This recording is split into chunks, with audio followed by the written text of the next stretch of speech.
Every week, a new band. Brought to you by NZ On Air. Active Live! Yeah.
Thanks.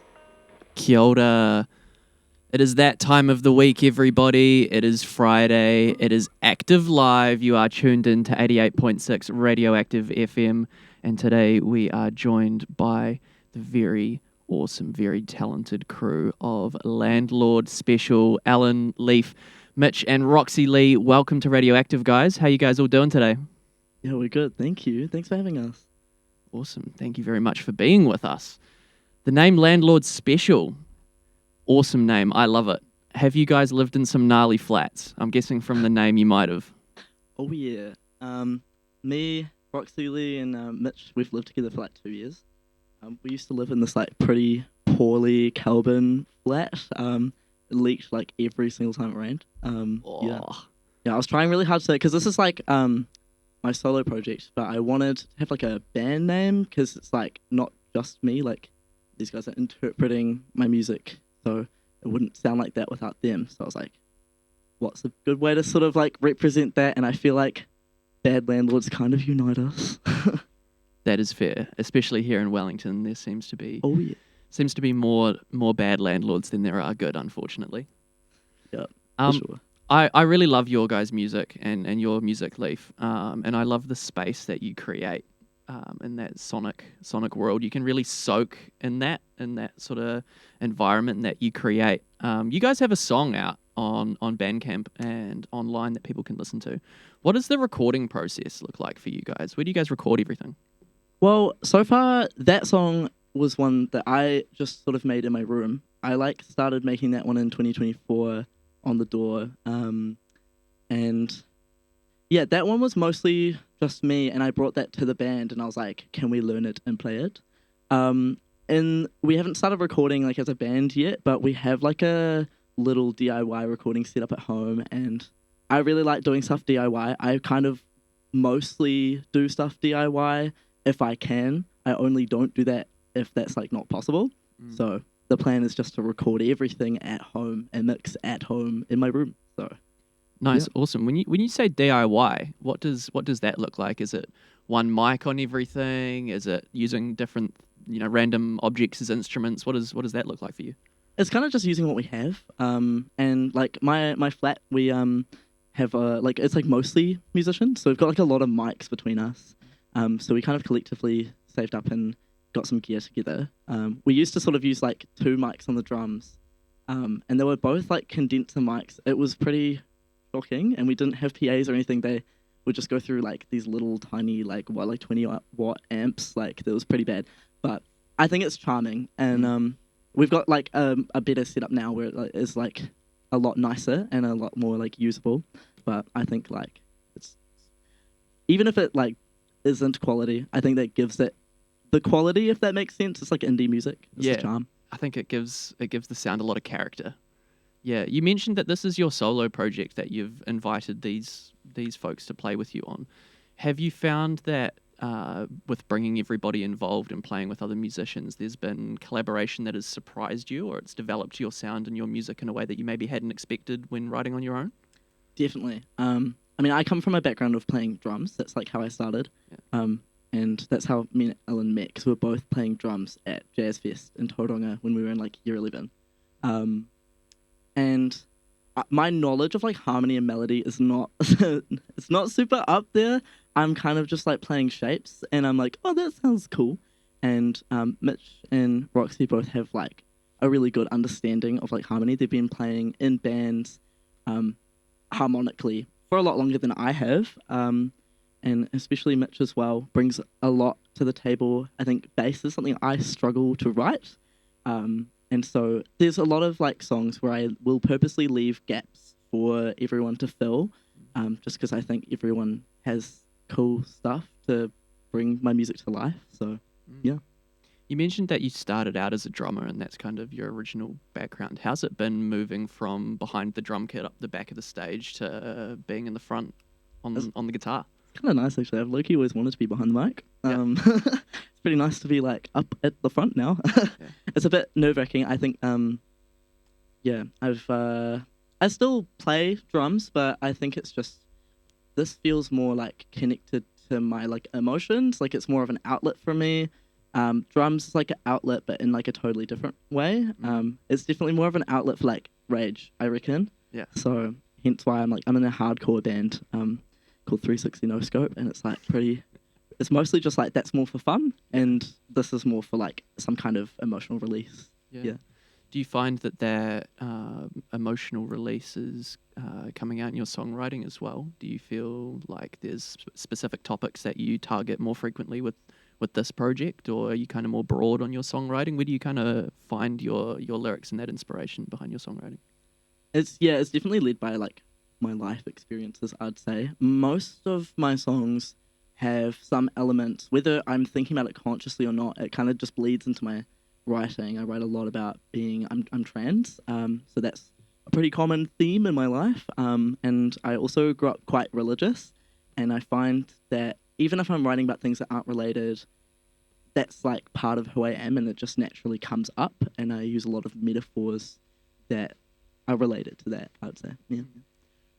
You mentioned growing up religious. Did you find any kind of musical background in that kind of environment? Did you learn any instruments in that kind of space, or? I gave lots of things a go. My parents definitely encouraged me to like give things a try. But I knew I wanted to play drums when I was like 4, and they definitely didn't want me to play drums. So I didn't really find anything I super gelled with, and I wasn't really exposed to a lot of like secular music as a kid. But when I was 12, I got introduced to Pink Floyd, and then I was like, oh, there's real music. I can listen to whatever I want, and yeah. Awesome. Well, I think that kind of ties back into, at the start when I asked and, said that I really love the space that you guys create in your music and that you create in your music. Yeah, I'm a big Pink Floyd fan as well, so I gel with your music heaps too. So thanks. Awesome. And speaking of music, I reckon we should jump into the next song. Take it away. Sick. Thanks.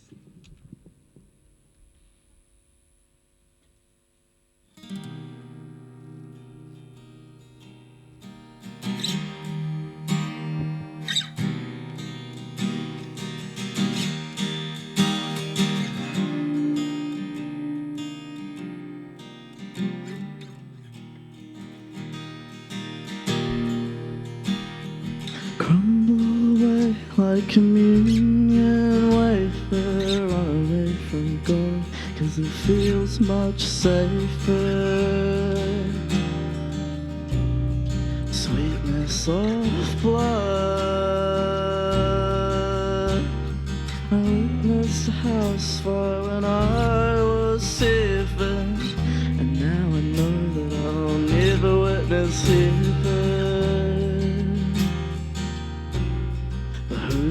But my head, you taught me I'm too hard to handle. Taught me that love's just a dollar store candle. I'm a black hole. If we live fight back, then not by side. Why can't I feel anything anymore?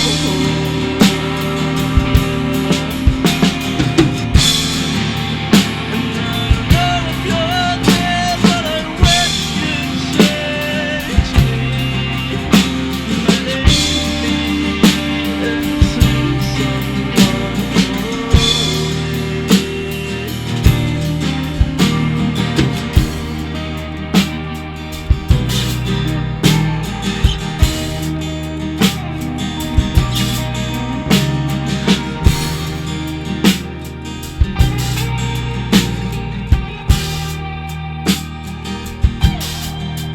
I was born in the 10th month, but I died in October. And I swear to God, I'm really trying to get sober. And it's really hard. I'll do anything to get some control. Anything that will fill my soul. I'm a black hole. If we live fight back, then not by side. Why can't I be anything anymore?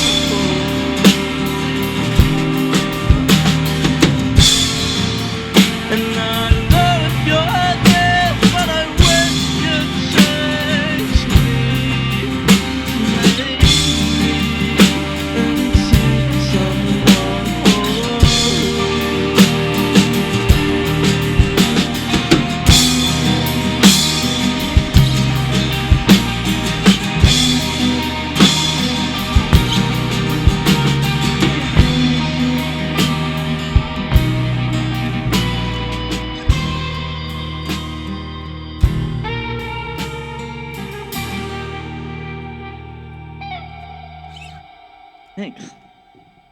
Awesome. For those just tuning in during that song, it is Active Live. It is a Friday. It is that time of the week here on Radioactive 88.6 FM, and we are joined in the studio today by Landlord Special. Talk to me about that last track, Leaf. It felt like there was some like super raw emotion in those lyrics. Yeah. That was one of the first songs I actually ever wrote. I wrote that one in year 13. I was at a Catholic single-sex school, and I'm trans, so that was definitely not a fun year for me. I think I was really struggling because it just kind of seemed like people were getting closer and were like, you know, particularly religiously, and with it, I felt very, very like left out for a lot of reasons. And when I wrote the song, I posted a little snippet of it on my story, and a mutual friend of mine messaged me. His name's Joseph, and he was like, "Come to my house. Like, let's work on this together. Like, I'll produce it for you." And we made a demo, and that was like my first experience of like recording something with someone, and it was really fun. And Joseph is very special to me, and I love making music with him. And it turned something that was not so pleasant into probably like the most fun songwriting experience I've ever had so far. Yeah. Awesome. That sounds like it was really, really special for you. I mean, that song is fantastic. I really loved sitting back and listening to that, and I'm sure our audience did as well. Thank you. We've got the Chop 3 coming up. Talk to me about the lineup on this show. This is a really awesome lineup you've got going for this one. Okay. Sorry, there's like 8 people, so I'm going to count. So there's the DJs. We've got Lazarus, and we've got Stacey Lee. We've got King Hit, Silicon Tongue, and The Muscle. And we also have us, Landlord Special, Sam, Scram. We've got Scram as well. And there's like one more. I'm a bit nervous, so that's why it's not. I'm really sorry to whoever I've forgotten. I'm like really nervous. I love you. Sorry. No, fair enough. I mean, broadcasting out live is a crazy experience. This is number 3. So 2 more prior. How have you found the community kind of rallying around these gigs? Because I mean, it looks like the gigs prior have really popped off, and it looks like this one's going to shape up to be a pretty awesome gig as well. Oh, thank you. The other person was Brie Louise. Brie Louise. Sorry, Brie. Love you. For this one, I've had a lot more like support with like friends, like sort of helping me get my tasks done. So I've been able to pass off like some things to other people. I got pretty burnt out last year. I sort of tried to do it all myself. I had never sort of done something of that scale, and I didn't really realize how stressful it's going to be. It really burnt me out, but I learned a lot from it. But yeah, it has been doing really well, which has really shocked me. When I first started doing it, I honestly thought that it wouldn't work. I was sort of really desperate. I really wanted, because I've been fundraising for top surgery, and here it's anywhere between like 23 grand and maybe like 33 grand, maybe more, maybe less. It depends on where you go, and I was sort of at this point where I was like, I can't ever afford this. I'm incredibly broke, and I don't have a lot of financial support, and I was like, I'm just gonna do gigs and see what happens. And now we're pretty close to hitting the goal. I'm going to Thailand in January. Awesome. To get that done because it's cheaper than here. So this should hopefully be the last one for me. Yeah, awesome. And as well, you got a Give a little going on as well to help get you to that goal too. I do, yeah. It's in my bio, so if anyone can't make it to the gig or they want to give me more money, like, go for it. It's there. Thank you. Yeah, awesome. You mentioned before about being in your last year at school and kind of, like going through that and it being a really tough time for you. Do you think that the music community here in Wellington has really rallied around you and you've kind of found your space here and you've found your community here? Totally. I mean, like, Wellington's like full of trans people and full of trans musicians. I wish there were more, but there's a lot of us. I grew up in the outer suburbs, and so it was kind of hard being so close to a city I knew was like super accepting, and it was like just out of reach. It's definitely been really healing, especially like moving in with these two and like just surrounding myself with like-minded musicians where my sort of life story is important to them but not relevant to our friendship, which is really cool. Yeah, awesome. And the Chop number 3 is happening at Garrett Street, I believe. It is, yes, Yeah, number awesome. 13. Yeah. Awesome. The Garrett Street crew are really awesome. Is this the second one that you've done at Garrett Street? It is, yep. So I've done 2 at Garrett Street, one last year as well, and I did the first one at Massey when I was still there. Yeah, awesome. The Garrett Street crew are fantastic, and it's been really awesome to see them get behind this gig project as well. So, looking forward to gig number 3. Would you guys like to kick it off into the next song? Yeah. What do we got coming up? What's this one called? This one's called Lost in the Sun. That last one was Black Hole. Awesome. The Take it first away. one was Rib Cage. I didn't say that. Perfect. Awesome. Take it away.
awesome. That song is fantastic. Quick shout out to the drums. That was fantastic. That was awesome. So locked in. For people just tuning in and listening, it is Active Live here on Radioactive 88.6. We are joined in the studio by Landlord Special. Talk to me about releasing your music. So you guys put out a song not too long ago. How's the reception been to that track? Pretty good, I'd say.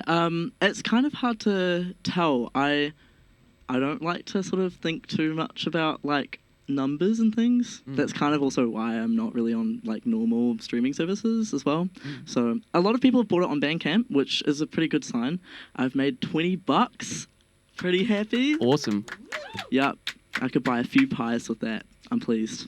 Awesome. Well, that's more than 99% of musicians make on Spotify anyway. So good job. I think you're winning. Yay. Yeah, because you guys aren't on Spotify. And how important is choosing where your art and where your music goes? I'd say it's quite important, and I think it really depends on what it is you want to be doing with your music. I don't agree with what Spotify does. I don't agree with how it treats artists and where it puts its money. But I see why people use it. Like, it's unfortunately something that people can't really get around sometimes. A lot of promoters will look at streaming stats from Spotify and will ask for your Spotify stats. My goal isn't really to do that. I don't really need like people to sort of see my streaming stats and decide if they want to put me on a thing. This is purely for enjoyment. So if people happen to know about my music and want to book me for something, then sure. But I'm just not too fussed about that, and it doesn't really align with what I want out of music. Yeah, awesome. I think as an artist and when you're releasing music and kind of in that kind of creative industry, it feels like in the industry sense you can be taken advantage of a lot, and I think choosing where your art goes and saying no, I'm actually not going to put it on this can be really empowering for you as an artist as well, when it feels like a lot of the time you don't have too many options on what to do with your music.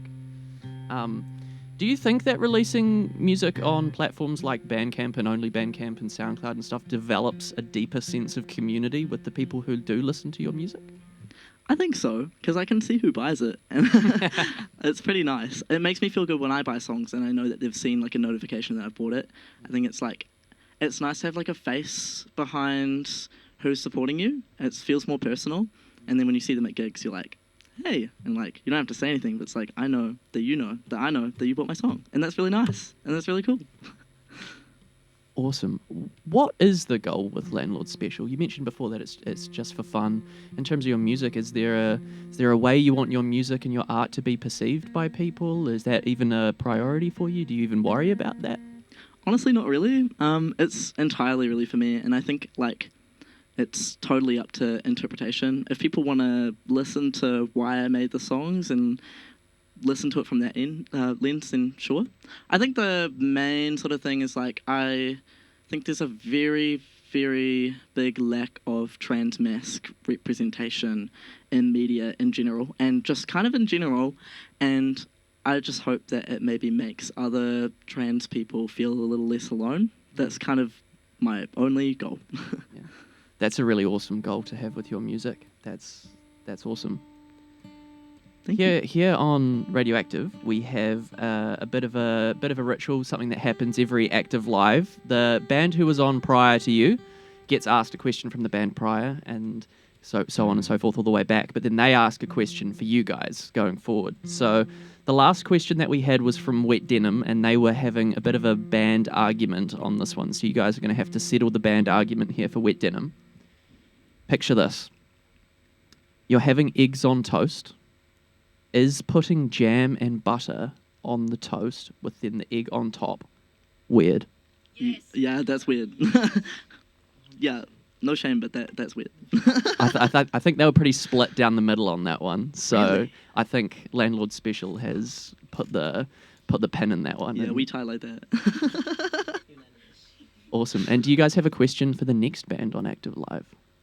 Can be anything, music related, not music related, egg related, jam and butter related. I have a thought. Can everything be a table? Because I was hanging out with Xander a couple years ago at the beginning of our friendship. We We had a very long conversation about how everything is a table, and I very much disagreed, but I've come to the realization that I think everything is a table. You can put things on anything, but I want to know if the next person agrees. Can everything be a table? Awesome. I'm looking forward to seeing what the next band comes up with to answer that one. It's almost a deeply philosophical question, that one. What is a table? What is a table? Who is a table? Yeah. Who knows? Maybe the next band will know. Massive shout out to NZ On Air for sponsoring Active Live. Landlord Special, everybody, thank you so much for coming in and playing your music for us and for all of our listeners. It has been a fantastic experience having you guys in the studio. Would you guys like to say anything to the listeners? Where can people find you? What do you got coming up? The mic's yours. Well, we've got the Chop coming up on the 20th. I think that's next week. Yep, that is next week. So please come. And if you can't come, please give me money so that I can get surgery. That would be great. You can find, if you look on Instagram, Landlord Special, where the eyes are one. You can also find us on Bandcamp, archive.org if you want to pirate the music. It's also on SoundCloud, and I think you can free download it on there too if you also want to pirate it there. So... yeah. Awesome. Fantastic. I think that's the first time I've heard a band be like, yeah, pirate our tunes. That's fantastic. I love that. Awesome. Well, we've got one more song, so play us out of our Active Live this week, guys. Thank you. Cool. Thank you. Thanks for having us.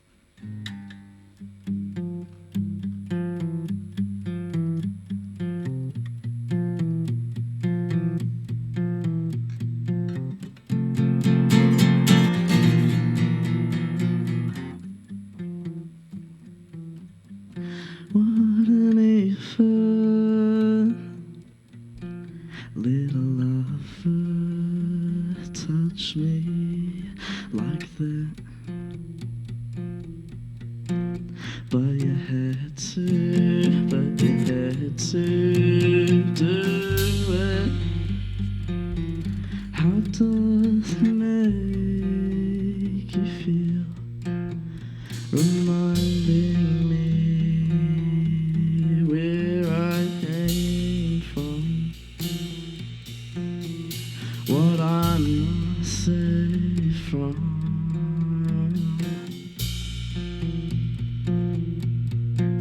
Doesn't make you feel good.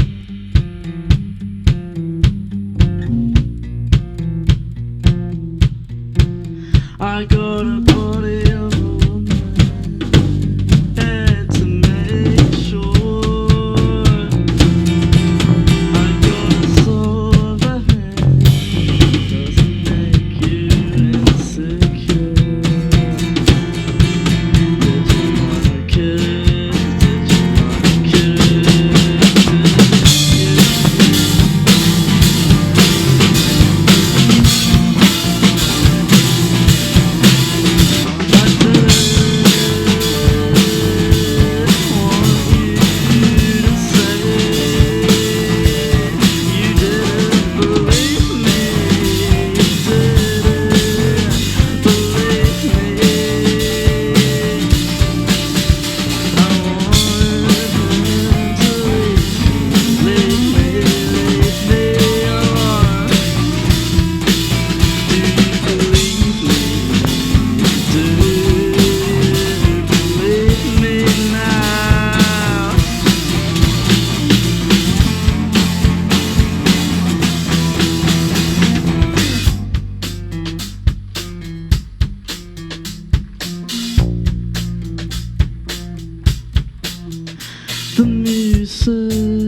I got a boy.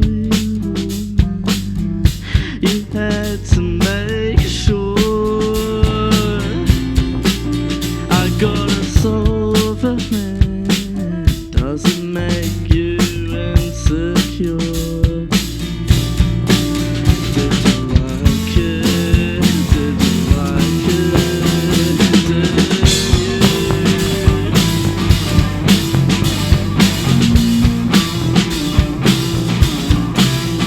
I did.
Active Live. Friday, 3:30. Every week a new band. In the studio. Brought to you by NZ On Air.